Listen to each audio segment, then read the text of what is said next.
ఉంటాడు.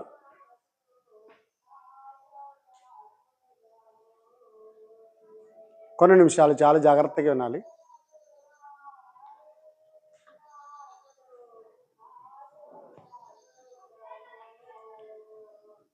ఫ్యామిలీలో లేదా కుటుంబంలో 10 మంది పిల్లలున్నా ఆ కుటుంబానికి తండ్రి ఒక్కడే ఉంటాడు. అవునా? అలాగే 20,000 జనాభా ఉన్న గ్రామమైనా గ్రామానికి ఒకే సర్పంచ్ ఉంటాడు.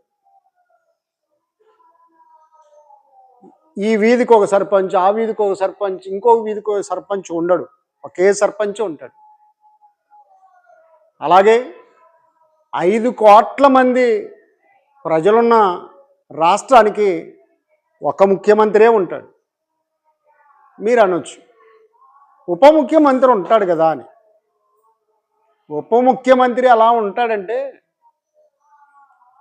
కొన్నిసార్లు కొంతమందికి ఎవరికైనా ఒకరికి ఈ 5 ఏళ్ళ పక్కన ఒక చిన్న ఏలు కూడా వస్తుంది. ఏమైనా పని చేస్తుందా? పని చేయదు అది. కానీ ఏమంటారు, 6 ఏళ్ళు అంటారు, కానీ 6వ ఏలు ఏం పని చేయదు, అలా ఉంటుంది అంతే. అలాగే ఉప ముఖ్యమంత్రి అలా ఉంటాడు. మెయిన్ అంత చేసేదంతా ముఖ్యమంత్రి. అలాగే 140 కోట్ల జనాభా ఉన్న భారతదేశానికి ప్రధానమంత్రి కూడా ఒక్కడే. అలాగే ప్రియమైన దేవుని వారలారా, యావత్తు భూప్రపంచానికి తండ్రి ఒక్కడే. బాగా ఆలోచించండి.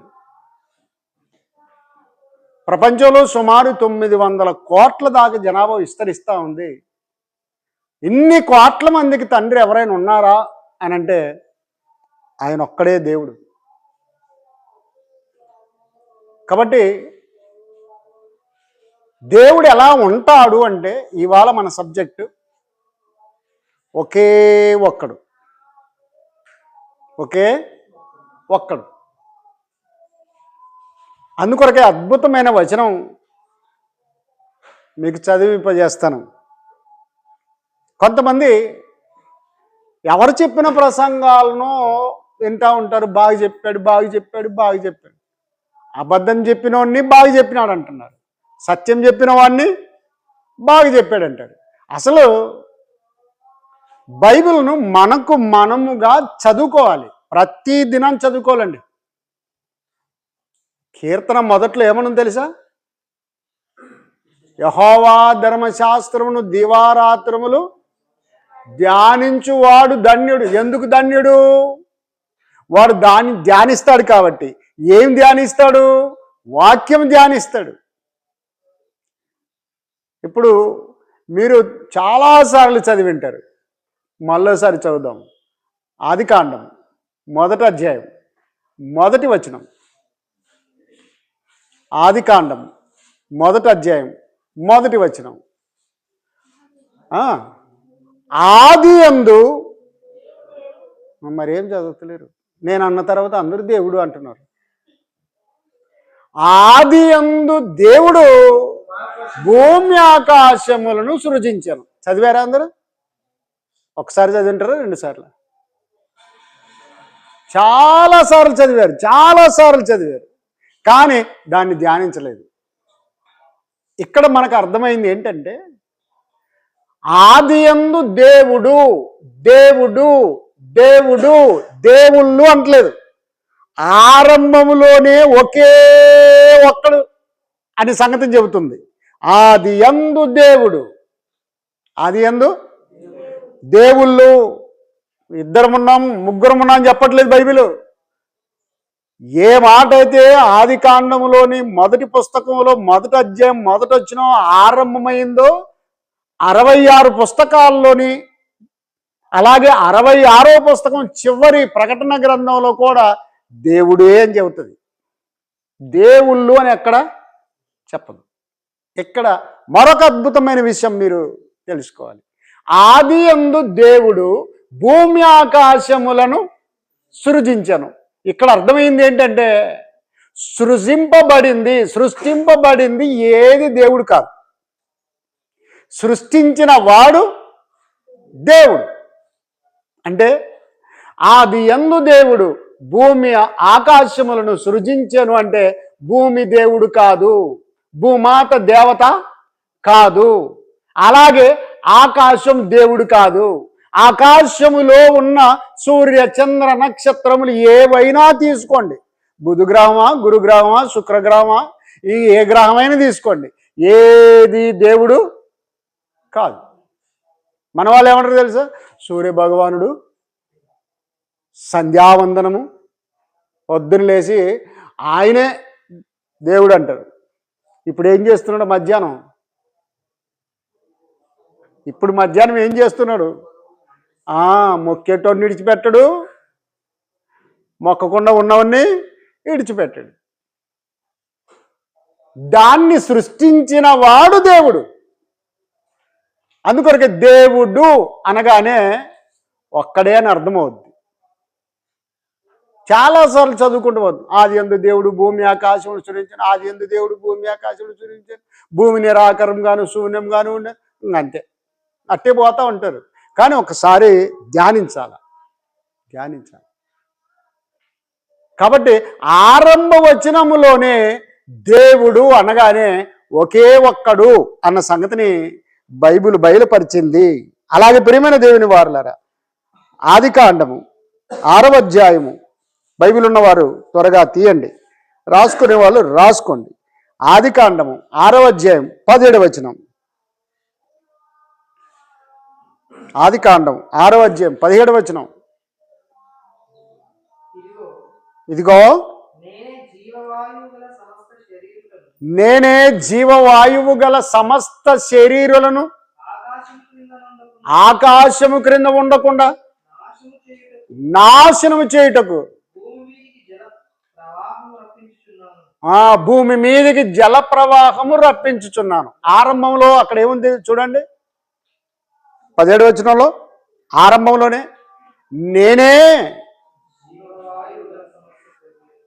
నేనే అంటే ఎంతమంది రవి? నేనే అంటే ఎంతమంది? ఓన్లీ వన్ అండ్ ఓన్లీ, అంతకు మించి వేరేది లేదండి. నేనే జీవవాయువు గల ప్రతి దానిని నాశనం చేయబోతున్నాను.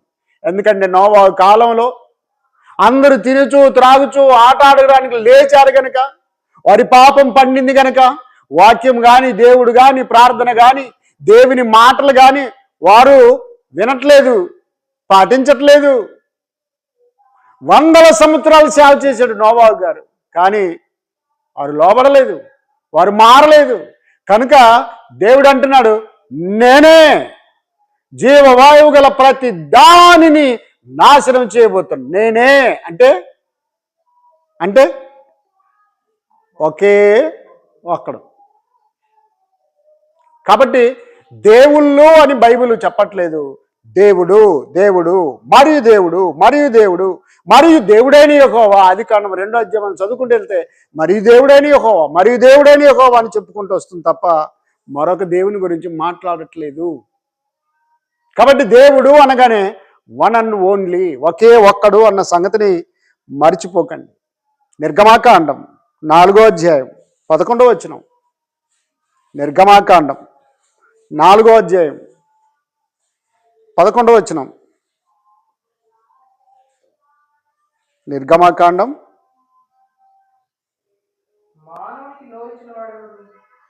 మానవునికి నోరిచ్చిన వాడు ఎవడు?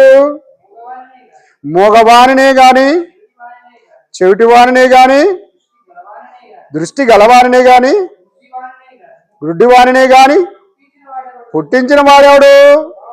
యెహోవానైనా నేనే కదా, నేనే. అర్థమైందా?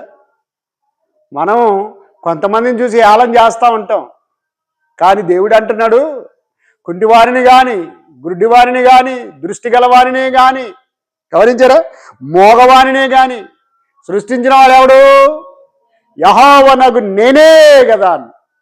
మేము ఇద్దరం ముగ్గురం కలిసి చేసామని చెప్పట్లేదు ఆయన. అందుకొరకు ఆరంభంలో ఏమన్నాడు తెలుసా? యెహోవా మానవులకు నోరిచ్చిన వాడు. కొన్నిసార్లు మాట్లాడుతూ ఉంటే తప్పుగా మాట్లాడ్డామనుకోండి, ఏమంటారు తెలుసా? నోరుంది కదా అని నోటికొచ్చినట్టు మాట్లాడకూడదు. నోరుంది కదా అని అరుస్తూ పోకూడదు. నోరుంది కదా అని దుర్భాషలు ఆడకూడదు. అందుకొరకు దేవుడు వినటానికి ఎన్ని చెవులు ఇచ్చాడు? 2 ఇచ్చాడు. ఒకటే పెట్టరా దేవుడు? 2 పెట్టాడు. ఎందుకు చెవులు? వినాలి. క్రీస్తుని గురించి వినటం వల్ల విశ్వాసం కలుగుద్ది. విశ్వాసం ఉంటే దేవునికి ఇష్టలై ఉంటాం. అందుకొరకే వినడానికి 2 చెవులు ఇచ్చాడు. అనేకసార్లు చెప్పాడు, వినటానికి మీరు వేగిరపడాలి, మాట్లాడడానికి నిదానించాలి. 2 చెవులు కలిసి కూడా ఒకే సమాచారం వింటాయి. 2 కళ్ళు కలిసి కూడా ఒకే దాన్ని చూస్తాయా? 2 ముక్కు రంధ్రాలున్నా ఒకే గాలినే పీలుస్తాయి. ఇది నేను ఒకటి పీలుస్తాను, నువ్వు ఒకటి పీలుస్తా అని చెప్తుందా? చెప్పదండి.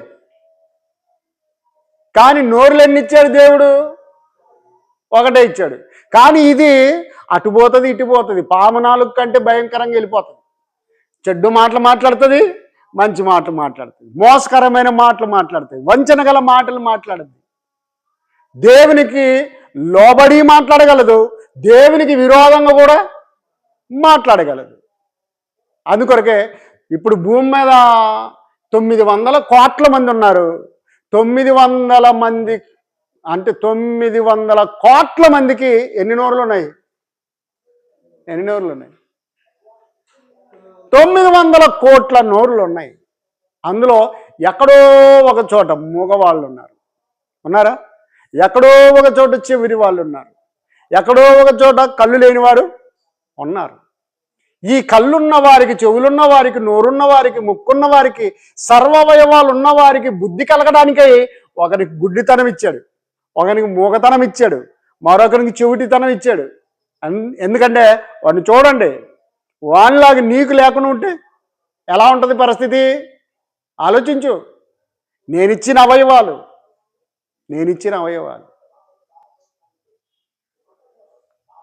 గర్భములో రూపింపబడుచుండగా వాటన్నిటినీ నీ గ్రంథంలో లిఖించుకున్నావు.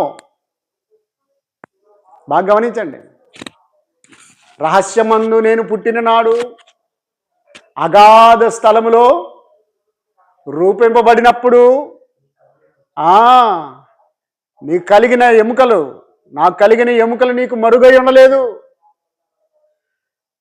కాబట్టి ప్రియమైన దేవుని వారులారా, దేవుడు అంటున్నాడు, మానవులకు నోరిచ్చిన వాడెవడు? నీ దేవుడైనా యెహోవా నాకు నేనే కదా. నేనే అంటే ఒక్కనే. ఈ 900 కోట్ల నోళ్ళు ఇచ్చింది నేనే. 1800 కోట్ల చెవులు, 1800 కోట్ల కన్నులు, 1800 కోట్ల చేతులు, 1800 కోట్ల కాళ్ళు ఇచ్చింది ఎవడు? నేనే. నీ దేవుడైన యెహోవా నాకు నేనే కదా. నేనే అని చెబుతున్నాడు. మోషే గారి దగ్గరికి వెళ్ళండి. మోషే గారు మందలు మేపుకుంటున్నప్పుడు ఆ పొద అగ్నితో మండుతూ ఉంది. మండుతుంది. ఆ సమయంలో దేవుడు ఐగుప్తు దేశానికి వెళ్ళమన్నాడు మోషే గారిని. అయ్యో బాబోయ్, మనుషులు ఏమనుకున్నారో తెలుసా?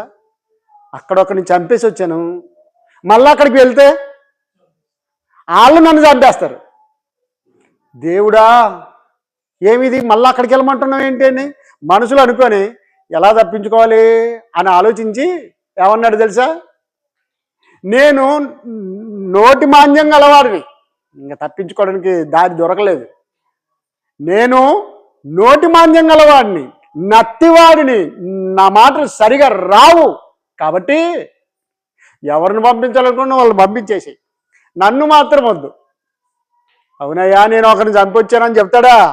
చెప్పడు. దేవుని దగ్గర దాచిపెడుతున్నాడు ఆ విషయం. కాబట్టి ఇప్పుడు వెళ్ళమంటే వెళ్ళట్లేదు. బాగా గమనించండి. కానీ దేవుడు జగముండి వదిలిపెట్టలేదు మోసే గారిని. ఖచ్చితంగా నువ్వు వెళ్ళాలన్నాడు.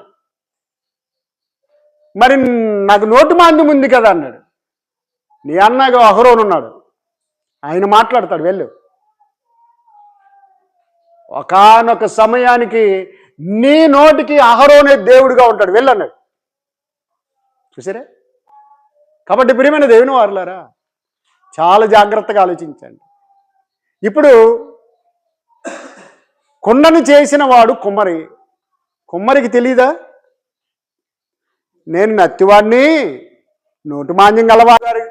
యోబు గారి రచనల్లో చూడండి, పరిశుద్ధాత్మ ఆయన్ను ప్రేరేపించి రాయించాడు. ఆయన ఒక్కడే 9వ అధ్యాయం 8వ వచనం అండి యోబు గ్రంథం. ఎందుకో మీకు తొందర దొరకట్లేదా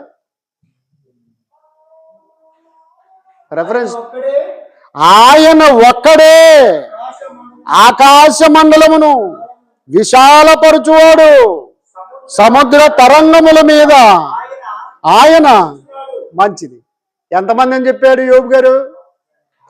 ఆయన ఒక్కడే, ఆయన ఒక్కడే ఆకాశ విశాలమును, ఆకాశ మండలమును విశాలపరచువాడు. ఎంతమంది అట? ఎంతమంది అట? ఆయన ఒక్కడే. దేన్ని విశాలపరుస్తాడు? ఆకాశ మండలాన్ని విశాలపరుస్తాడట. ఏదైనా ఉందనుకోండి, తార్పాలు ఉందనుకోండి పెద్దది, ఒక్కడమే వేస్తామా? ఏం చేస్తాం?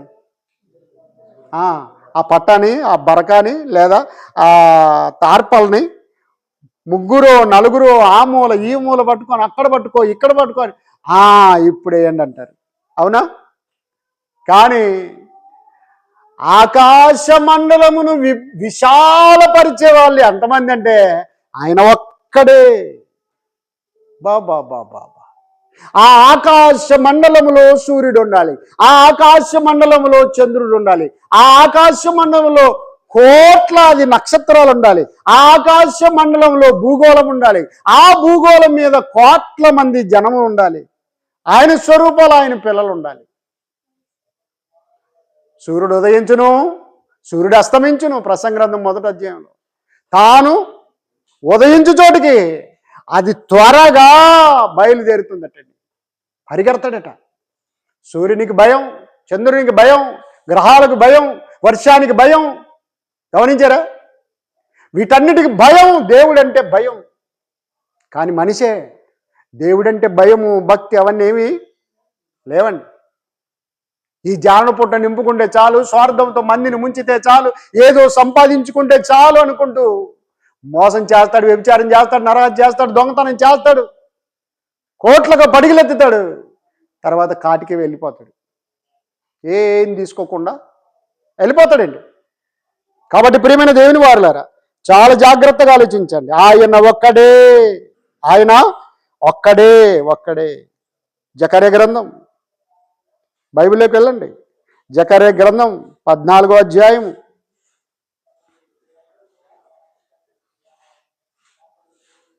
జకర్యా గ్రంథం 14వ అధ్యాయం 9వ వచనం.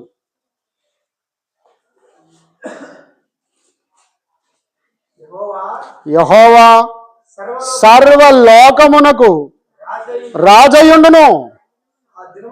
ఆ దినమున యెహోవా ఒక్కడే అనియు, ఆయనకు పేరు ఒక్కటే అనియు తెలియబడును. యెహోవాకి ఎన్ని పేర్లట?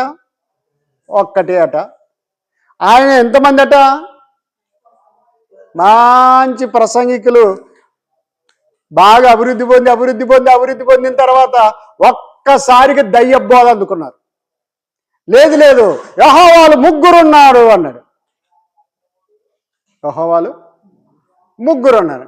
మరి జకర్యా గ్రంథకర్త ప్రవక్త ఏమని రాశాడు ఏంటంటే, మరో చదవండి, ఎంత అద్భుతంగా ఉంది. యెహోవా సర్వలోకమునకు రాజు అయ్యున్నాడు. ఆ దినమున యెహోవా ఒక్కడే అనియు ఆయనకు పేరు ఒక్కటే అనియు. అబ్బా, ఆయన ఒక్కడే, ముగ్గురు యెహోవాలు కాదు, యెహోవా ఒక్కడే అనియు. ఎవరయ్యా ముగ్గురు యెహోవాలని అడిగితే అక్కడంటాడు ప్రసంగికుడు, ఏంటో తెలుసా? తండ్రి అయిన యెహోవా ఒక్కడు, కుమారుడైన యెహోవా ఒక్కడు, పరిశుద్ధాత్మ యెహోవా ఒక్కడు. ముగ్గురు అయ్యారు లేదా అని చెబుతాడు. దొంగ బోధలు ఎందుకు నేర్చుకోవాలి? దొంగ బోధలు ఈ సమాజానికి చెప్పి నరకానికి ఎందుకు నడిపిస్తున్నావు? ఉన్నది ఉన్నట్టు చెప్పు. కానీ బైబిల్ ఎంత స్పష్టంగా చెప్పింది అంటే యెహోవా ఒక్కడే అనియు ఆయన పేరు కూడా ఒక్కటే అనియు. పేరు కూడా ఒకటే, ఆయన శాశ్వతమైన పేరు యెహోవా. గ్రీకులో యావే. పలుకుంటూ వచ్చేటప్పటికి తెలుగులో యెహోవా అన్నారు, యావే. కాబట్టి ప్రియమైన దేవుని వారలారా, దేవుడు ఎలా ఉంటాడు అంటే ఒకే ఒక్కడు. సినిమా పేరు కాదు, సినిమా టైటిల్ కాదు. అనాది కాలం నుంచి ఆయన ఒక్కడే, ఆది కాలమున ఆయన ఒక్కడే, అంతమయ్యే కాలములు కూడా ఆయన ఒక్కడే, సమస్తం అంతమైనా కూడా ఆయన ఒక్కడే. ఆయన పేరు యెహోవా. ఆయన పేరు యెహోవా. బాగా గమనించండి ప్రియమైన దేవుని వారలారా. యెషయా గ్రంథం 43వ అధ్యాయం, యెషయా గ్రంథం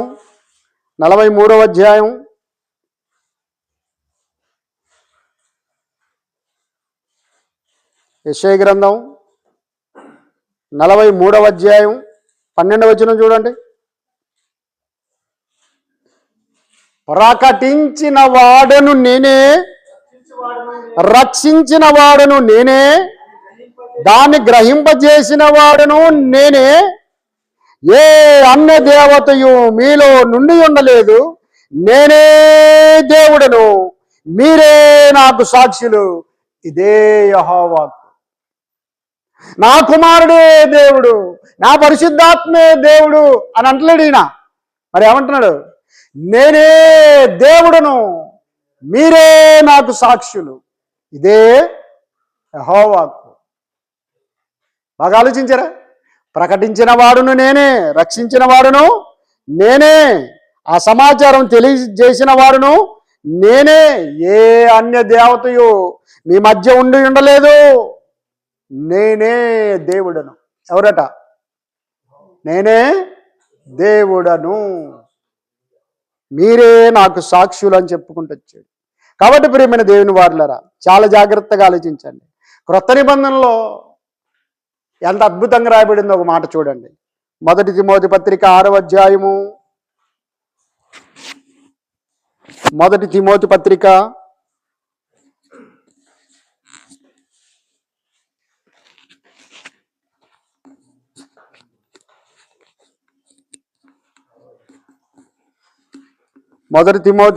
6వ అధ్యాయం 16వ వచనం.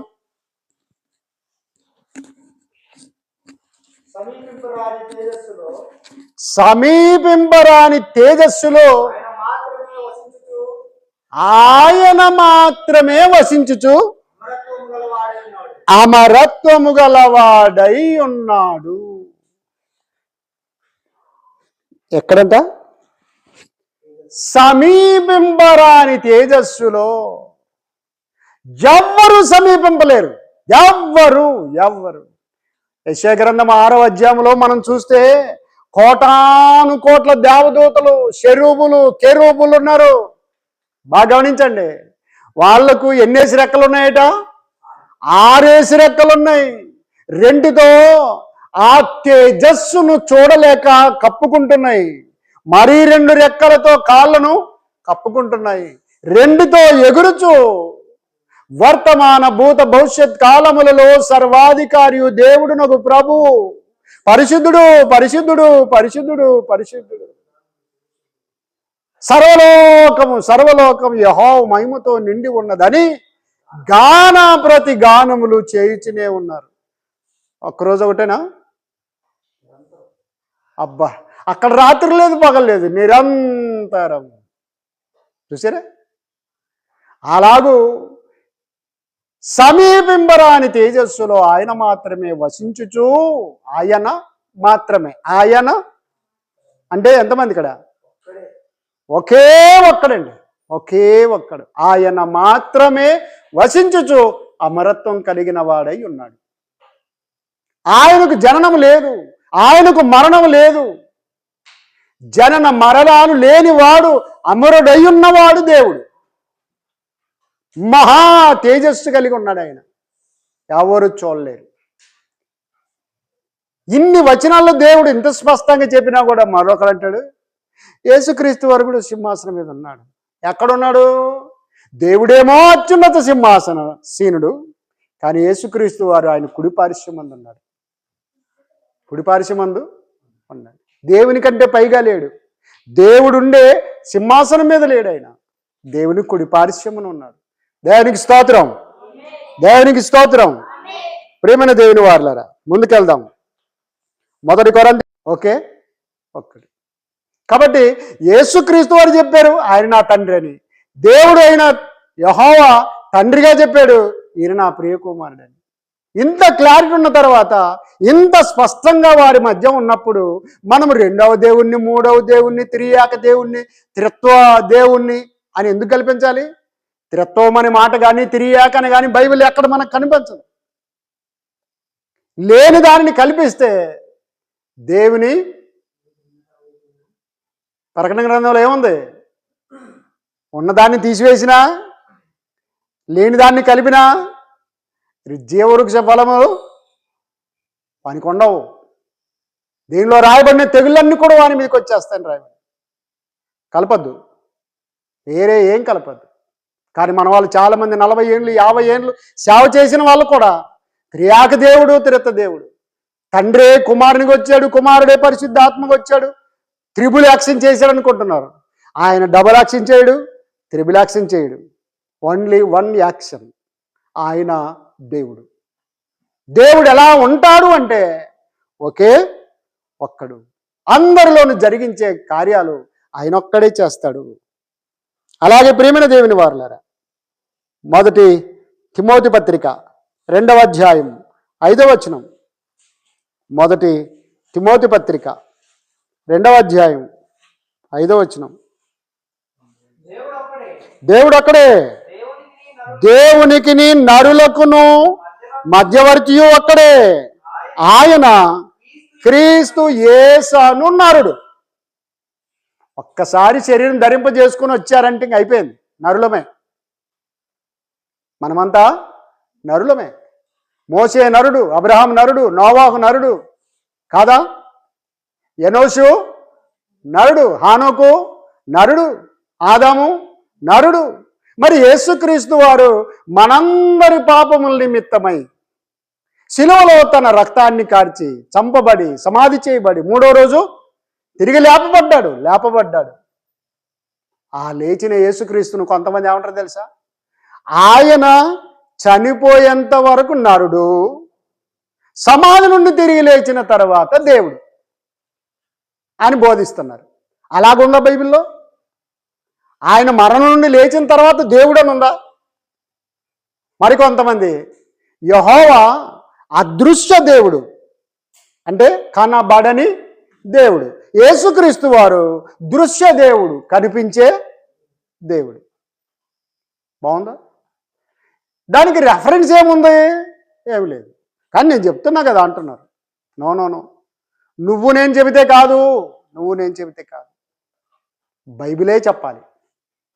బైబిల్ ప్రశ్నలకు బైబిలే సమాధానం చెప్పాలి. కానీ నేను ఇట్లా చెప్పాను ఇది కరెక్ట్ కదా అంటే కాదు. కనిపించని దేవుడు ఆయన, కనిపించే దేవుడు ఈయనని బైబిల్లో చెప్పలేదు.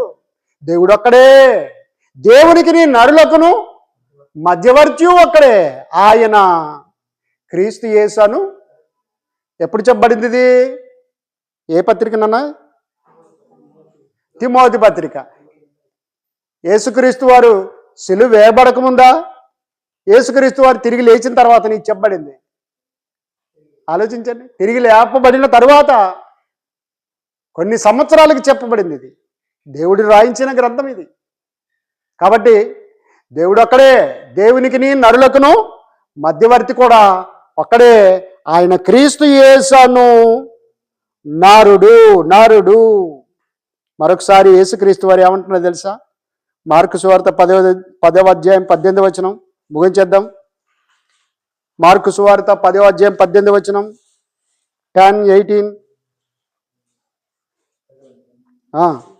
18వ వచనం, 10వ అధ్యాయం 18వ వచనం. యేసు, నన్ను సత్పురుషులని ఎలా చెప్పుచున్నావు? దేవుడు అక్కడే గాని మరి ఎవడును సత్పురుషుడు కాడు. అక్కడ పరిగెత్తుకొని వచ్చాడు. ఏమన్నాడంటే పై వచనంలో చూస్తే, సద్బోధకుడా, ఏటట సద్బోధకుడా, నిత్య జీవం పొందుటకు నేను ఏమి చేయాలి అన్నప్పుడు, నిత్య జీవం పొందే సంగతి చెబుతాను కానీ నన్ను సత్పురుషుడని అంటున్నావు. సత్పురుషుడు అక్కడే, ఆయన దేవుడు. ఆయన తప్ప సత్పురుషుడు ఎవడును లేడు. లేడు. యేసుక్రీస్తు వారు చెప్పారు, బాగా గమనించండి. సత్పురుషుడు దేవుడు నాన్న అని చెప్పాడు. నేనే సత్పురుషుని అన్నాడా? అనలేదు. కాబట్టి ప్రియమైన దేవుని వారులారా, చాలా జాగ్రత్తగా ఆలోచించండి. దేవుడు చాలా సత్యం రాయించాడు. చాలా మంది దీన్ని ఆలోచించలేకపోతా ఉన్నారు. యాకోబు పత్రిక 2వ అధ్యాయం 19వ వచనం. యాకోబు పత్రిక 2వ అధ్యాయం 19వ వచనం.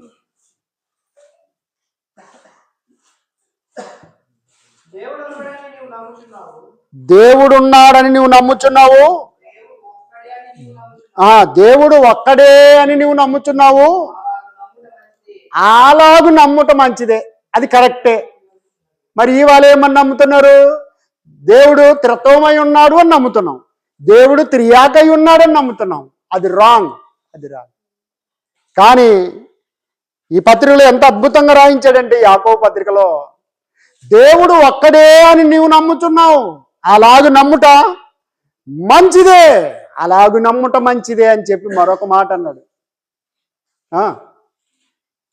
దయ్యములు కూడా నమ్మి వణుకుతున్నాయి. ఏమని నమ్మి వణుకుతున్నాయి? దేవుడు ఒక్కడే అని దయ్యములను నమ్మి వణుకుచున్నవి. దయ్యాలకైనా దేవుని భయం ఉంది కానీ మనుషుడికి ఆయన ఒక్కడే, ఆయన ఒక్కడే, ఆయన ఒక్కడే, ఆయన ఒక్కడే అని అనేక సార్లు రాయబడితే ఆయన ఒక్కని నమ్మడు కానీ వీడు ముగ్గురు దేవుళ్ళు అంటాడు, ఇంకోరిని కూడా దేవుడు అంటాడు. బాగా గమనించండి. ఎంత విడ్డూరం, ఎంత దుర్మార్గం ఇది. తండ్రిని తండ్రి అనకుండా అందరినీ తండ్రి అంటవేంటి? ఆత్మీయ వ్యభిచారం కాదా? ఆత్మీయ పాపం కాదా ఇది? దేవుడు రోషము గల దేవుడు అన్నాడు. అప్పుడు నీ పరిస్థితి ఏమవుద్ది? ఆయన ఒక్కడే తండ్రి, ఆయన ఒక్కడే అన్నిటిని జరిగించువాడు, ఆయన ఒక్కడే ఆకాశమును విశాలపరచువాడు, ఆయన ఒక్కడే, ఆయన ఒక్కడే. కాబట్టి దేవుడు ఎలా ఉంటాడు అంటే ఒకే ఒక్కడు, ఒక్కడు. యేసుక్రీస్తును పంపించింది ఆయనే, సిలువ వేయించింది ఆయనే, సమాధి నుంచి తిరిగి లేపింది దేవుడైన యెహోవాయే, ఆయన ఒక్కడే. ఆయన యేసుక్రీస్తు వారిని తన కుడిపార్శ్వమందు కూర్చుండబెట్టుకున్నవాడు దేవుడైన యెహోవా ఒక్కడే. సృష్టించింది యెహోవా ఒక్కడే, అంతా ఒక్కడే, ఒక్కడే. అద్భుతమైన మాట చదువుకొని ముగించేద్దాం. యెషయా గ్రంథం 44వ అధ్యాయం 24వ వచనం. యెషయా గ్రంథం 44వ అధ్యాయం 24వ వచనం. గర్భము నుండి నిన్ను నిర్మించిన నీ విమోచకుడు యెహోవా ఈలాగు సెలవిచ్చుచున్నాడు, యెహోవానగు నేనే సమస్తమును జరిగించువాడును, నేనొక్కడినే ఆకాశమును విశాల పరచిన వాడును, నేనే భూమిని పరిచిన వాడు. బా ఏంటండి, నేనొక్కడినే దేవుడును, నేనొక్కడినే ఆకాశమును విశాలపరిచిన వాడును, నేనొక్కడినే భూమిని ఇంకొకరిని పిలుచుకో, ఇది పట్టుకో, ఇలా పట్టుకో, ఇలా పట్టుకో, ఆకాశాన్ని పరిచేద్దాం, భూమిని పరిచేద్దాం అనలేదు. నేనొక్కడినే దేవుడును, నేనొక్కడినే ఆకాశాన్ని విశాలపరిచాను, నేనొక్కడినే భూమిని పరిచాను. ఏంటండి, నేనొక్కడినే కార్యములన్నిటిని జరిగించు. మరోసారి చదవండి, అన్నమాట అద్భుతంగా ఉంది. గర్భం నుండి నిన్ను నిర్మించిన నీ విమోచకుడు యెహోవా ఈలాగు సెలవిచ్చుచున్నాడు, యెహోవా నాకు నేనే. అది సంగతి అండి. సమస్తమును జరిగించు వారము అంటలేడు, జరిగించు వాడను. రెండవ రాకడకి యేసుక్రీస్తు ఈ లోకానికి రావాలంటే ఎవరు పంపాలి? కాలములు సమయములు తండ్రి తన స్వాధీనమందుంచుకొని ఉన్నాడు. ఆయన రాకడను గురించి, ఆయన గడియను గురించి పరలోకమందు దూతలు గాని, భూమి మీద మనుషులు గాని, కుమారుడైనను ఎరుగడు, తండ్రి మాత్రమే ఎరుగును. ఆయన సమస్త కార్యములు జరిగించువాడు. కాబట్టి ప్రియమైన దేవుని వారలారా, దేవుడు ఒక్కడే, ఆయన యెహోవా. పైన ఆకాశమందు గాని, క్రింద భూమి యందు గాని, భూమి క్రింద నేల యందు గాని నేను తప్ప వేరొక దేవుడు లేడు. ఆకాశాన్ని విశాలపరిచింది దేవుడైన యెహోవాయే. ఒక్కడే, ఇద్దరు ముగ్గురు కాదు. అలాగూ ప్రియమైన దేవుని వారలారా, కుంటివారిని కానీ, గుడ్డివారిని కానీ, మూగవారిని కానీ, చెవిటి వారిని కానీ చేసిన వాడెవడు? మానవులకు నోరిచ్చిన వాడెవడు? యెహోవా ఒక్కడే. కార్యములన్నీ జరిగించేవాడెవడు? యెహోవా ఒక్కడే. కాబట్టి దేవుడు ఎలా ఉంటాడు అంటే ఒక్కడు, ఆయన యెహోవా. ఆయన తన కుమారుని యేసుక్రీస్తుని పంపాడు. యేసుక్రీస్తు దేవుని కుమారుడిని నమ్మి మారు మనసు పొంది బాప్తిసం పొంది రక్షింపబడి యేసు మార్గంలో పరలోకానికి వెళ్ళాలి. ఆ యేసుక్రీస్తు వారు అంటున్నారు యోహాను సువార్త 14:6 నేనే మార్గమును సత్యమును జీవమును, నా ద్వారా తప్ప ఎవడును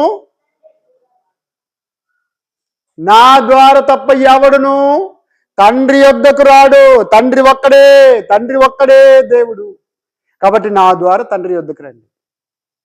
అందుకొరకే ఏసే మార్గము, ఏసే సత్యము, ఏసే జీవమును, ఏసేగాకి ఇంకెవరు లేరని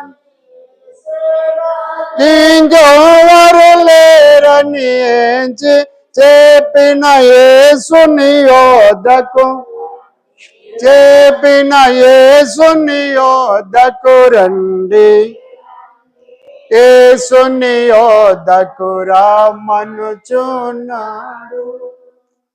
కాబట్టి ప్రియమైన దేవుని వారలారా, ఒక్కడైన తండ్రి, ఒక్కడైన దేవుడగు యెహోవా యొద్దకు వెళ్ళటానికి ఒక మార్గం ఉంది. ఒక ప్రభు ఉన్నాడు, ఒక రక్షకుడు యేసుక్రీస్తు వారు ఉన్నారు. ఆయన నమ్ముకొని పరలోకం చేరుకుంటావో, లేదా ఆ ఒక్కరిని వదిలిపెట్టి త్రిత్వమని, త్రియేకని, ముగ్గురని, ఒక్కడే 3 అవతారాలని, 3 అవతారాలు ఒక్కడే చేశాడని, త్రిబులాక్షన్ అని అనుకుంటూ నిత్యాగ్ని దండనకి వెళ్ళిపోతావో ఆలోచించండి. దేవుడు తన మాటలను మన హృదయంలో ఉంచి ఫలింపజేయును గాక. దేవునికి స్తోత్రం.